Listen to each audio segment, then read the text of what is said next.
আসসালামু আলাইকুম। আজকে আমরা যে কোনো চাকরির পরীক্ষার জন্য একটি গুরুত্বপূর্ণ এমসিকিউ সমস্যার সমাধান করে নিব।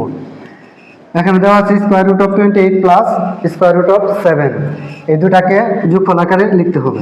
তাহলে এটাকে যদি আমরা লিখতে চাই তাহলে এই 28কে মৌলিক উৎপাদকে বিশ্লেষণ করব। এখন মৌলিক উৎপাদক কোনগুলো?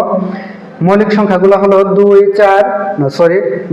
3, 5, 7, 11 ইত্যাদি।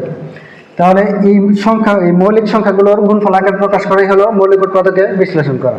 তাহলে 28কে যদি আমি সবচেয়ে ছোট যে মৌলিক সংখ্যা 2 দ্বারা ভাগ দিই তাহলে কত হবে? 14 হবে। এই 14কে আবার কত দিয়ে ভাগ দেওয়া যাবে? আবার 2 দিয়ে ভাগ দেওয়া যাবে।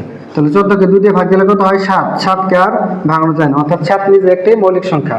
তাহলে প্লাস স্কোয়ার রুট অফ 7। তাহলে আমরা এই 2 আর 2 গুণ করে কত লিখতে পারি? 4 গুণ 7, উপরে কি ছিল? স্কোয়ার রুট, অর্থাৎ বর্গমূল চিহ্ন, প্লাস স্কোয়ার রুট অফ 7।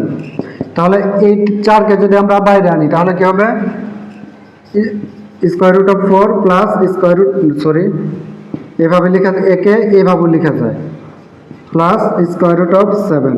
অর্থাৎ এই 4-এর উপর যে বর্গমূল আছে, এই 4-এর উপর বর্গমূল গুণ এই 7-এর উপর যে বর্গমূল ছিল এটাকে শুধু কি করে দিয়েছে?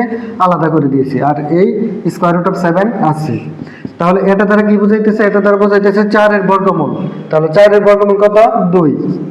আর এই গুণ চিহ্ন এখানে না দিলেও হবে। তাহলে কত হবে? স্কোয়ার রুট অফ 7 প্লাস এই স্কোয়ার রুট অফ 7।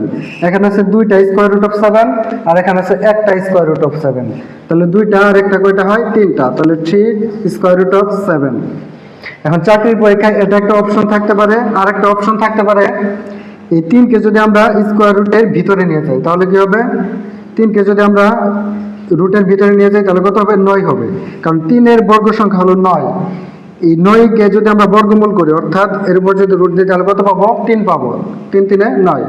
আর এই স্কোয়ার রুট অফ 7 কি থাকবে? এখন এই স্কোয়ার রুট অফ 7 এই দুটাকে যদি আমরা একত্রিত করি তাহলে কি হবে? একটা রুট হবে আর গুণ হবে 7। তাহলে কত হবে? 7 নং 63, স্কোয়ার রুট অফ 63। এটাও থাকতে পারে অপশনে, এটাও থাকতে পারে। ধন্যবাদ সবাইকে। আসসালামু আলাইকুম।